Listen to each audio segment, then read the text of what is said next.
What's going on, guys? Welcome back to the podcast. Talking with Views, episode 117.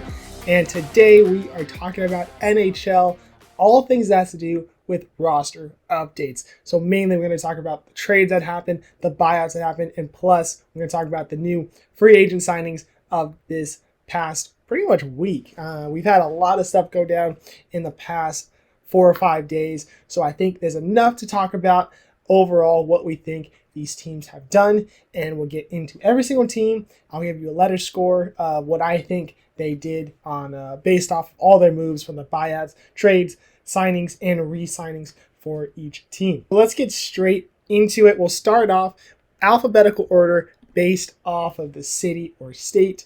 We'll start off with Anaheim. That's my favorite team, so I have a lot of criticism towards them. I see them a lot. I know exactly what's going on with Anaheim more than anybody else when it comes to the league. So right now, as of right now, we haven't had much. Euro Vakanainen, Brett Leeson, and Isaac Lundestrom have really been the only signings. All one-year contracts, all re-signings. Not many new signings at all. We saw 2 trades come in. Brian Dumoulin and Robby Fabbri come in. They lost Gage Alexander in that trade with Fabbri to Detroit. So overall, looking at these, nothing too special for Anaheim. I think the roster already looks pretty solid. Very disappointed, though, that they didn't go out and get bigger names, especially with how much money they had this offseason. I think that they were second or third in total salary that they could have spent in this upcoming offseason, yet they didn't go out and pick up any big names. So what does that mean for me? I think that they are excited for what they have right now in the season. So I don't know. Very interesting to see that. But overall, what do I give them as a letter score? I give them a C. I think Anaheim did an okay job. I think the signings that they did bring back, like Vakanainen, is a good sign to bring back. Lundstrom's a good sign to bring back. But I wanted to see more from them. So I think based off of the roster right now and what they added, what they lost, I think it's okay. I think it's just a C for Anaheim. All right, we head to Boston, where I think Boston did a very good job on picking up some big names. Like Nikita Zadorov came over from Vancouver along with Elias Lindholm. 6 years for Zadorov, 7 years for Lindholm. So those are 2 really big contracts. Zadorov just seems like a Boston Bruin to me. Big, gritty defenseman guy. I think he's going to pair really well over there in Boston, either with McAvoy or Lindholm. And then Elias Lindholm, I think they needed a top 6 starting forward big time, and I think Lindholm's going to be that guy for Boston. They brought in other guys like Max Jones from Anaheim, who I think could be a nice, gritty bottom 6 guy for them. They got him for 2 years, $1 million, so really just a very low effort or low cost for Boston there. So I don't think it's going to cost them too much in the long term with bringing in Jones. So overall, what do I give them? I give them a B. I think it's pretty solid. I think based off of everything that we see here, I think Boston looks pretty solid in their pickups. So I give them a B. I think that Jake DeBrusk loss is going to be big, though, in the long term. But I think right now, we're going to give it a B. All right, then we head to Buffalo, where they didn't add too much. They got Lafferty, Zucker, and Reimer. But they actually lost a lot that I think actually makes this a very tough offseason for Buffalo. They had to buy out Jeff Skinner, and if we look at the breakdown here, it is not a good breakdown. This upcoming season, they're going to be spending 1.4 on him. Next season, 4.4. The following season, 26-27 season, 6.4 million, and then through 27 through 2030, it's going to be 2.44 million every year. So not a good buyout whatsoever. Skinner, honestly, ever since Carolina leaving that place, has not been good. He hasn't hit playoffs at all in his career. He's going to a new team. He got picked up by Edmonton, which we'll talk about later. But Buffalo having to buy him out, it's going to be tough on the books big time, especially with that 6.4 in 2 years coming in. So it's going to be tough for Buffalo. But yeah, going back to what they brought in, I think Reimer is actually a good pick, especially if you're going to lose a guy like Eric Comrie. I think that's an upgrade there. I think Gergensen losing him, and Olofsson and Yost, that's going to be all big drawbacks there. I think Buffalo is not in a great situation. I don't think they're in a win now situation still. So overall, what I give them? I give them a C as well. I think they needed to go out and get another big name, especially with how much they lost. But based off of the buyout on Skinner, maybe they're looking forward and saying we can't afford too much. So going to be interesting to see what Buffalo is able to do with the roster they have now. All right, let's head to Calgary now, where we see Saragovich re-signs with the Flames, which potentially could be a very good long-term thing there. Anthony Mantha, Ryan Lomberg, and Jake Beam all come over in the free agency period. They ended up losing nothing too big. Jordan Osterley was probably the biggest name out of that. So overall, kind of boring off season for Calgary. Nothing too special in my eyes. So I give them a C. I think that they got some big names there that could help out, but Calgary was just atrocious last year in my books. So hopefully they're better. I think they could be better based off of this roster now, but I don't know. Kind of boring to me. I'm going to see. All right, let's head to Carolina now, where I think Carolina had a very impressive signing. We got Jacob Slavin coming over, Jordan Martinook, Sean Walker, William Carrier, Shane Gostisbehere, and Tyson Yost all being additional adds to this roster for Carolina. I think those are all really good signings.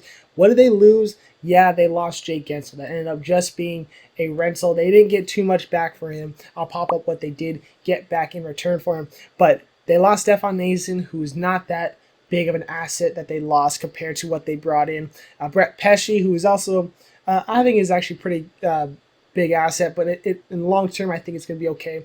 Teemu Teravainen, kind of surprising he didn't sign back. He's going back to Chicago. So that's going to be one that's going to hurt a little bit. Brady Shea, I think, is actually going to really hurt for Carolina, but they're bringing in Shane Gostisbehere and Tyson Yost, so maybe those two are able to balance out what Brady Shea was able to do. It's going to be a tough ask for those guys, but I think Carolina has the opportunity to potentially make this a very good offseason and go into next season very solid there. So yeah, they were able to re-sign Martinook to 3 years there. Shane Gostisbehere 3 years. Re-sign Jacob Slavin to 8 years. So I think all of these signings are going to be really good. Long-term signings too. Carrier is also 6 years. Sean Walker is a 5 years. So I think all these signings long-term are going to make Carolina look very dangerous. Now, can they get over the hump in the playoffs? I don't know. But just based off what the roster looks like and what the signings this offseason has done for them, I'm giving them an A. I think Carolina did a great job. They don't need Jake Gensel. That 7-year contract he signed with Tampa Bay, I don't think they needed it. So I think all what they did together, I think it's a great job of Carolina. I'm giving them an A. All right, let's head to Chicago, where they added a bunch of big names as well. They get Tyler Bertuzzi, Alec Martinez, TJ Brody, Teuvo Teravainen, Ilya Mikheyev, and Laurent Brossoit, just to name a few of the big names there. Did they lose a lot? Not really. Sam Lafferty is probably the biggest name that they lost in that one. They traded him away, or they traded for him in the Mikheyev trade, ended up not coming to a deal in the end. But, I mean, looking at this trade, or looking at these signings, Brossoit, I think, is a great backup and potentially starter for Chicago. They got him for 2 years. Bertuzzi, I think it's a hit or miss. I'm not a huge fan of Bertuzzi, but I think it could work out based on what he did in Toronto last season. They got him for 4 years. Alec Martinez over in Vegas, he comes over for only 1 year. But I think Martinez is a very good defenseman. I think he's going to do a great job in Chicago. Teravainen, they signed him for 3 years. He started his career off there, so he's familiarity there, potentially comfortable at playing there. So we'll see what happens with that. TJ Brody also coming over from Toronto. I think it's also a very good signing, 2 years there. So I think Chicago did a great job on all these signings as well. Overall, what I give them? I also give them an A. I think Carolina and Chicago are my top two, potential top two of what they did in the offseason. I think Chicago did a great job. Definitely made the team look a lot better. Now, will they be better altogether? I don't know, but I think they'll definitely be better than what they put out last year. All right, let's head to Colorado, where they did not do too much. They re-signed Jonathan Drouin, brought in Calvin DeHaan and Eric Brandstrom. They lost Andrew Cogliano to retirement, Jack Johnson and Sean Walker. Not very exciting offseason for them when it comes to the signings, but I think their roster is already really positive. So just looking at what they did, I give them a D just because they haven't done much. They brought in Drouin, which I think could be a good re-signing, but really honestly not necessary in my books. So I think just overall, just a D. Very boring offseason for Colorado so far. All right, we head to Columbus, where they did not add much, if anything. Sean Monahan and Jack Johnson were the only two signings that were worth noting for Columbus, where they ended up losing not much besides buying out Adam Boqvist, which is not going to cost them nearly as much as the Jeff Skinner buyout and some of these other ones we're going to look at here. So what did Columbus give me? Nothing much to work with here. I give him a D. I think it was a boring offseason. Nothing too special. Sean Monahan might be a good pickup, but to me, I think Monahan's just kind of on the way down, and I don't think his value is really there anymore for that contract. All right, let's head to Dallas now, where Dallas actually had some interesting looks.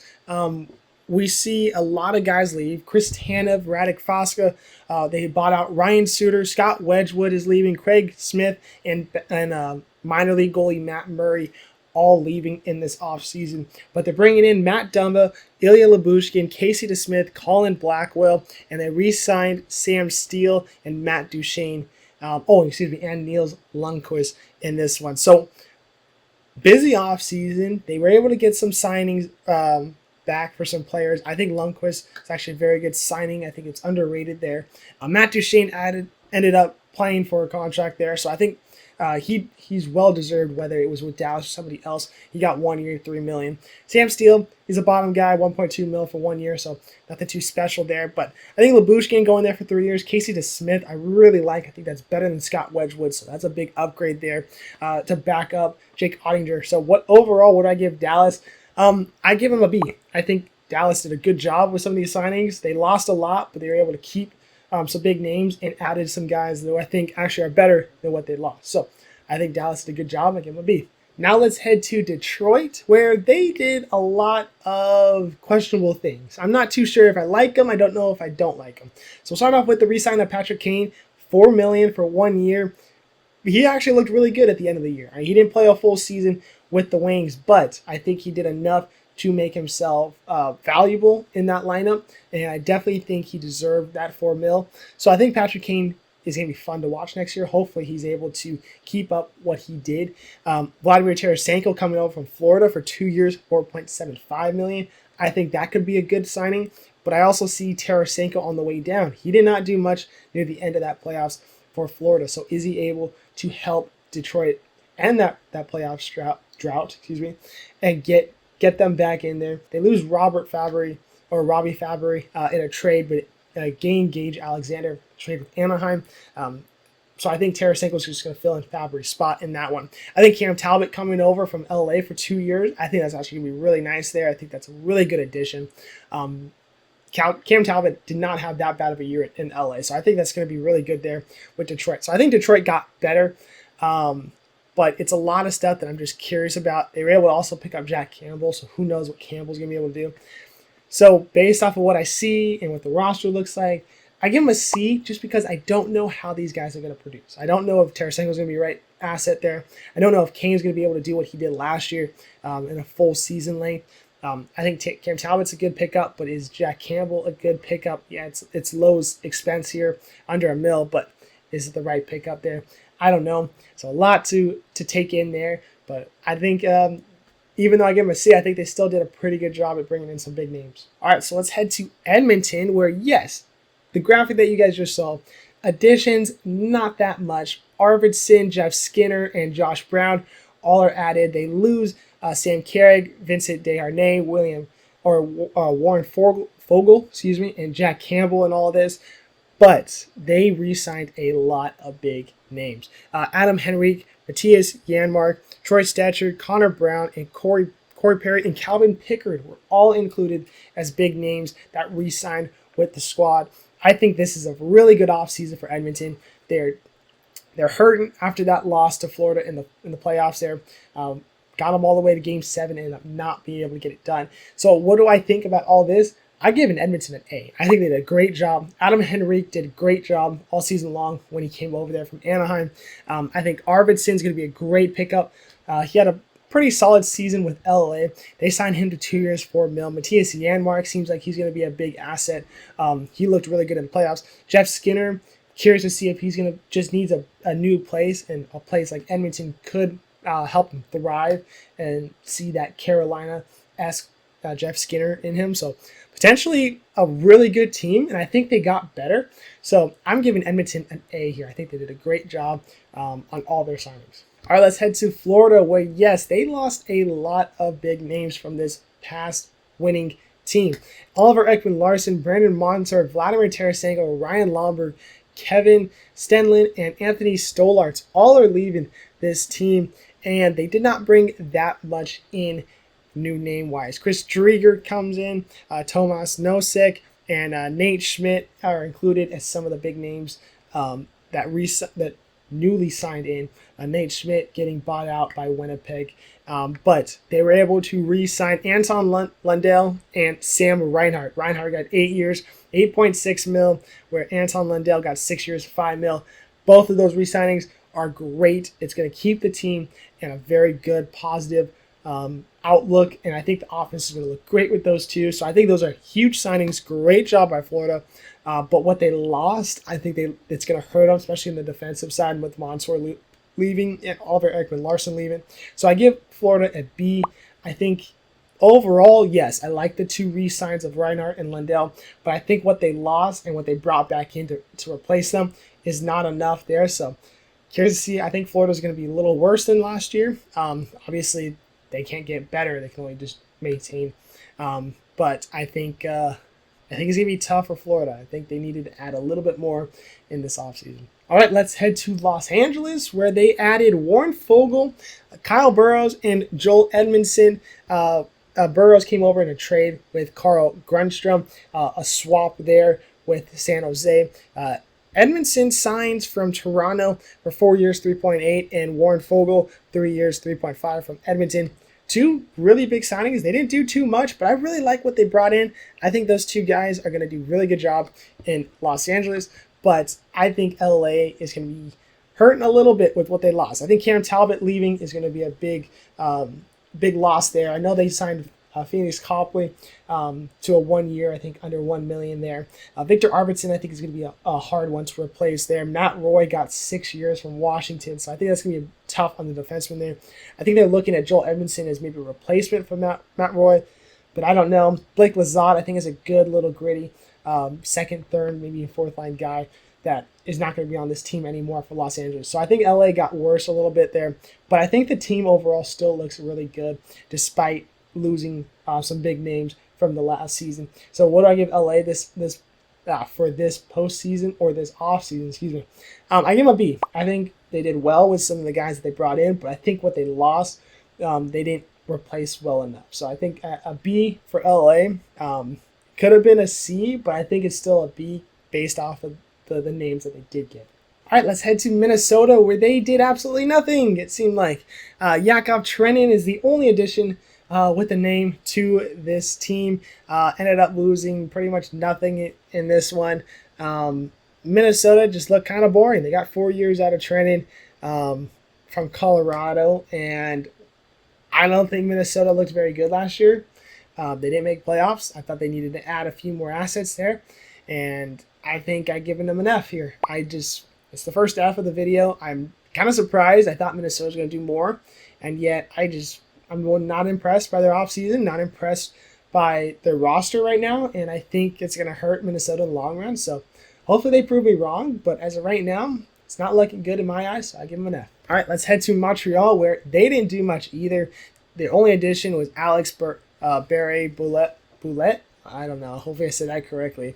But besides that, they didn't do too much, but they were able to ink Slavkovsky to 8 years, 7.6 mil, which is a great re-signing. Slavkovsky has looked very good in the Canadiens uniform, but Montreal did not look good again last year, so I'm not going to say they did a horrendous, terrible job, because I think Slavkovsky getting re-signed is a good asset there. So I'm giving a D here, benefit of the doubt with that Slavkovsky re-signing, but overall, not a good offseason for Montreal. All right, let's head to Nashville now, where, yes, if you saw that graphic right now, if you guys are listening, I'm doing graphics for everything, so go check out the YouTube channel. But if you guys are watching this, that graphic is star-studded. I mean, those additions, we got Steven Stamkos, Jonathan Marchessault, Brady Shea, Alexander Carrier, Scott Wedgwood, and Kiefer Bellows are just some of the additions to this new team for the Nashville Predators. They also were able to re-sign UC Saros to 8 years, 7.74 mil. And they went out, they offered a lot of money, and they got guys back. I think this is a great offseason for Nashville. I think adding Stamkos and Marchessault are going to be great on the forward side. Is Stamkos going to be a top-line guy? I don't know. I don't know where he's going to fit in that. I'd figure he's going to be a first-line guy, but I'm not sure where he's going to fit there. Brady Shea, I think he's going to be a 1 or 2 guy in Nashville, and I think he's going to be great on the power play there. Scott Wedgwood is a good backup, good solid backup there for UC Saros. So I think they did a great job. I'm giving them an A here. I don't think there's any denying that. I think Nashville looked very good, very aggressive, and I love what they brought in to help this team. All right, let's head to New Jersey, where they ended up kind of having a 50-50 offseason, to be honest. I'm going to go straight down and say it. I give them a C. If we look at what I just showed you guys, the additions and subtractions, they didn't lose too many big names. They didn't gain too many big names. They made a couple trades. They got Akira Schmidt and Alexander Holtz off the books and brought in Paul Cotter from Vegas. They signed Stefan Nazin, Thomas Tatar, and Brandon Dillon. I mean, nothing too crazy, nothing too special. They re-signed Brett Pesce for 6 years, $5.5 million. So it's nothing too crazy. I mean, it's just kind of whatever. I give them a C. I think that they're still going to be a good team next year. I think last year was a little bit of a fluke, and I think New Jersey is going to be able to be one of the wild card teams in the next upcoming season. All right, let's head to the Islanders now, where really they only lost Sebastian Aho and they only gained Anthony Duclair in this one. They re-signed Mike Riley, but besides that, nothing else. I give in the Islanders an F here. I don't think they did enough to make themselves better. I don't think they were all that good last year. Maybe Anthony Duclair does help out a lot, but he doesn't make it too special for me. I think 4 years is a lot, too, for Duclair. And I just don't think the Islanders did enough. I give them an F. I don't think they did enough. Let's head to the Rangers now, where they got a couple of smaller names. They got Bo Grew and Sam Carrick in low-end signings here.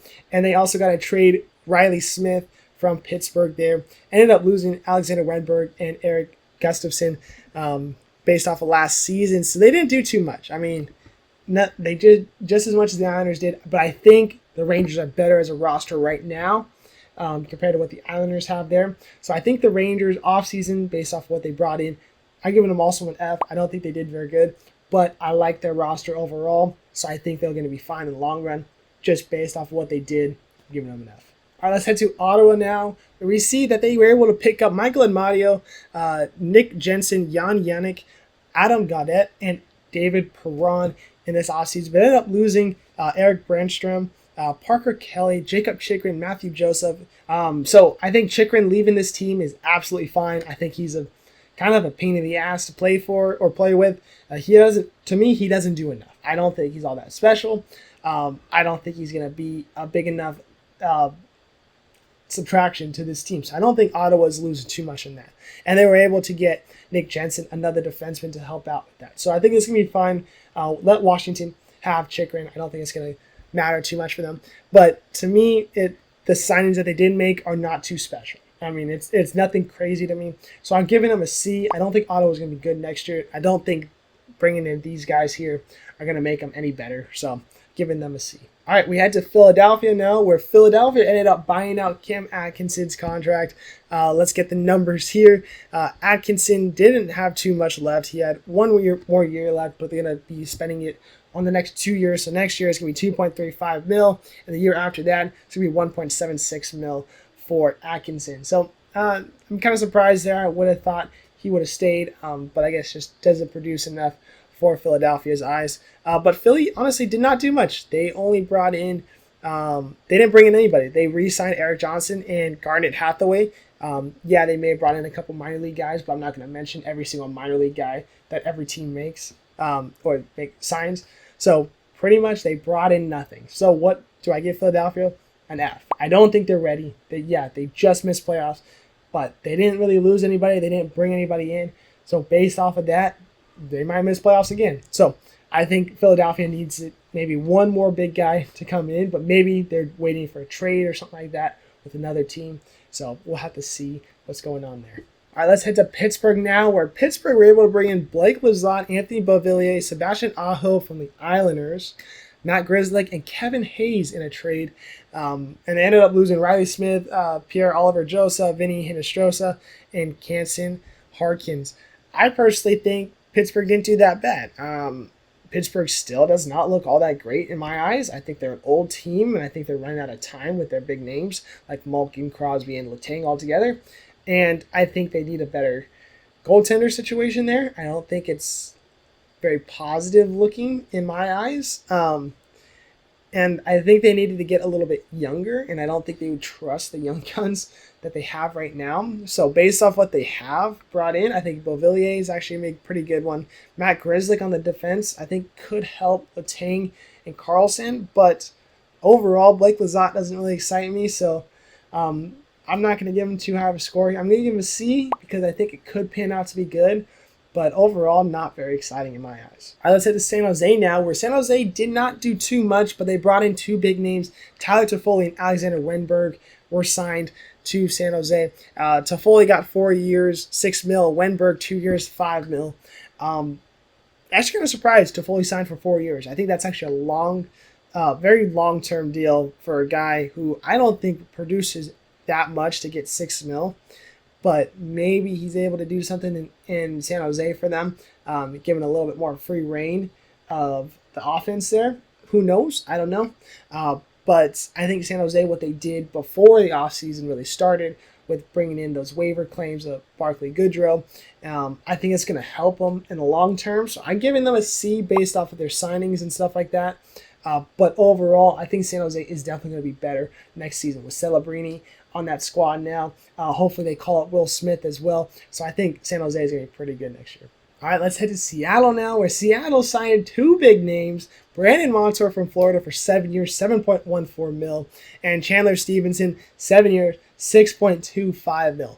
Really awesome signings, I think, between those two guys. I think it's going to help that offense and defense majorly, mainly with the power play too, with Montour potentially running that offense from the defensive point there. Subtractions, they lost a lot of guys, but nothing I think is actually that's going to hurt them too much.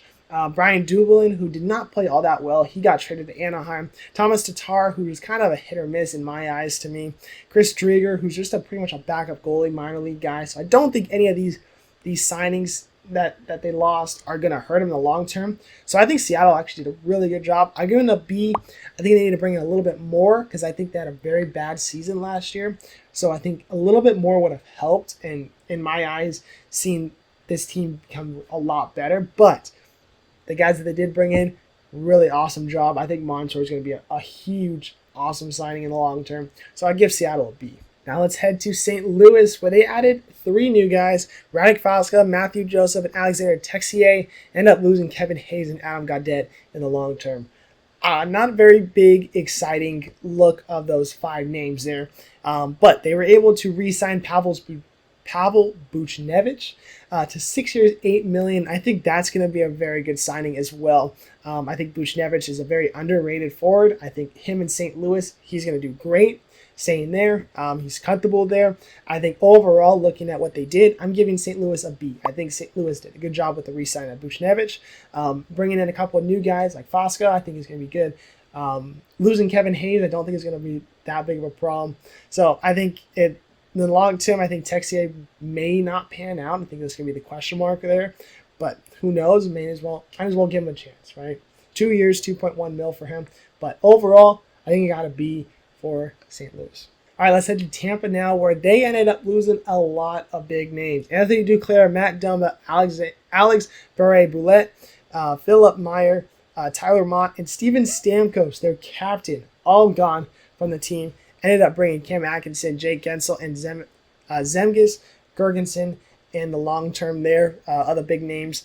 Not good. To me, not good. I mean, they were able to re-sign Victor Hedman 4 years, $8 million. But losing Steven Stamkos, especially hearing about what they potentially offered him, a very low number there, and ended up signing for Nashville for 4 years, $8 million, and then we find out a day later that Victor Hedman gets the same contract that Stamkos got.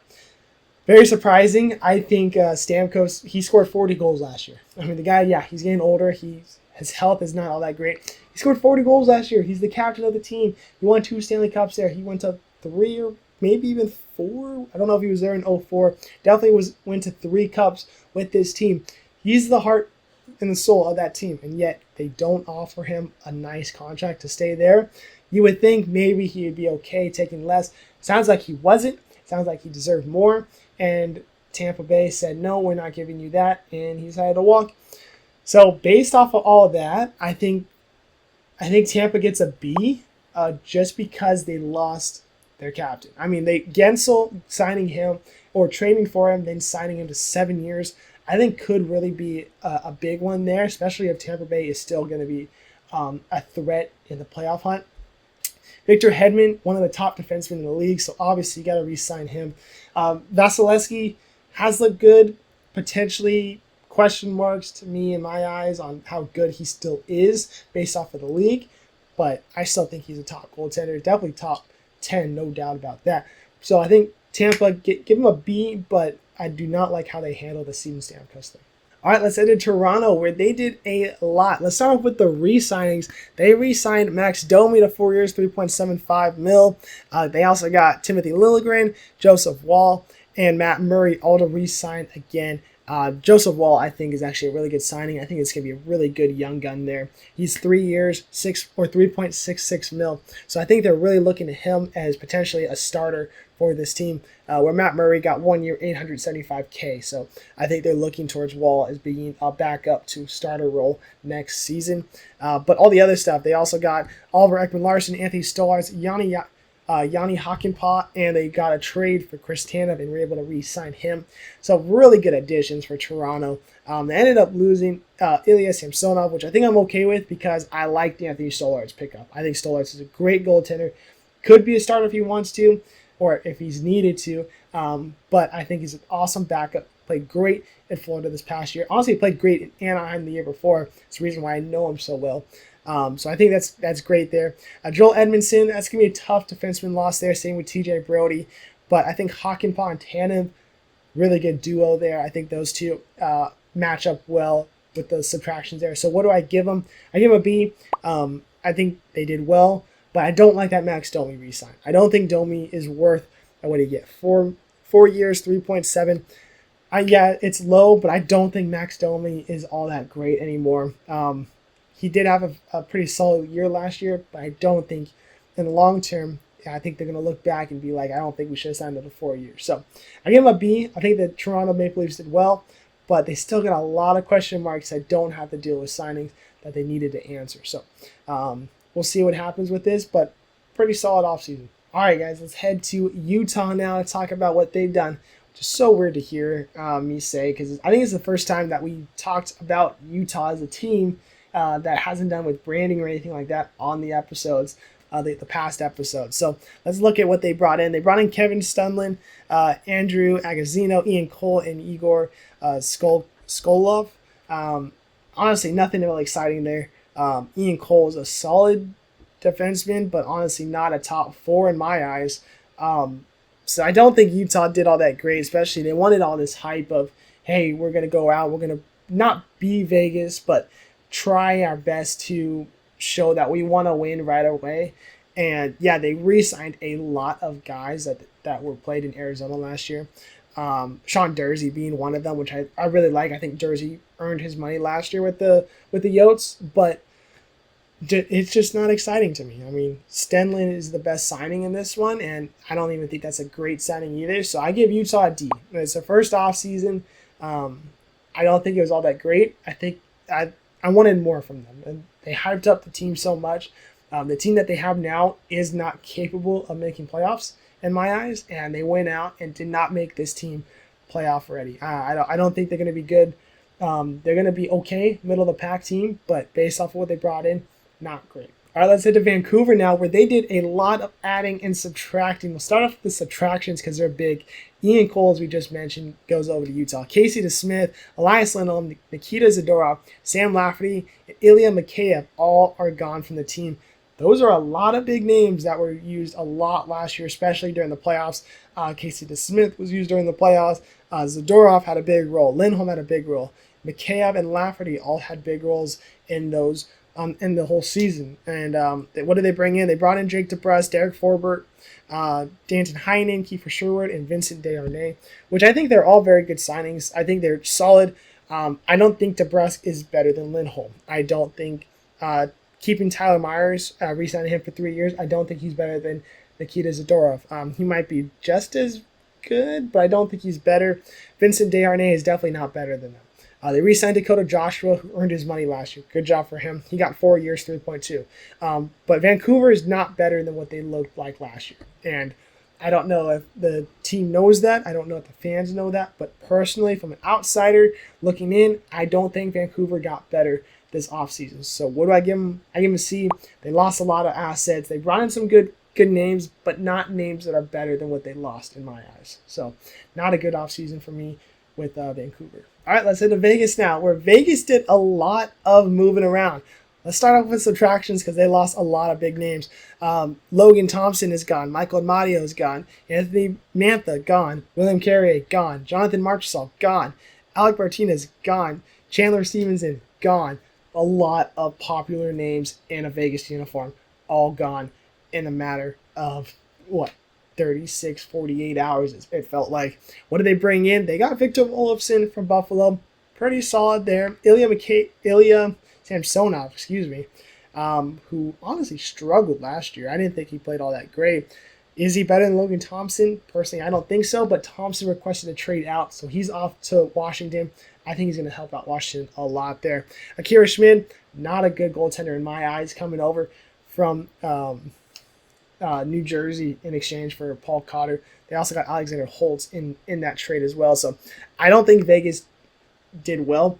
Based off what their contracts are right now, with that's already on the books, I don't think they could afford a lot of guys. I think they had to let Marchessault walk. I think they had to let Carrier walk, especially for what they signed for.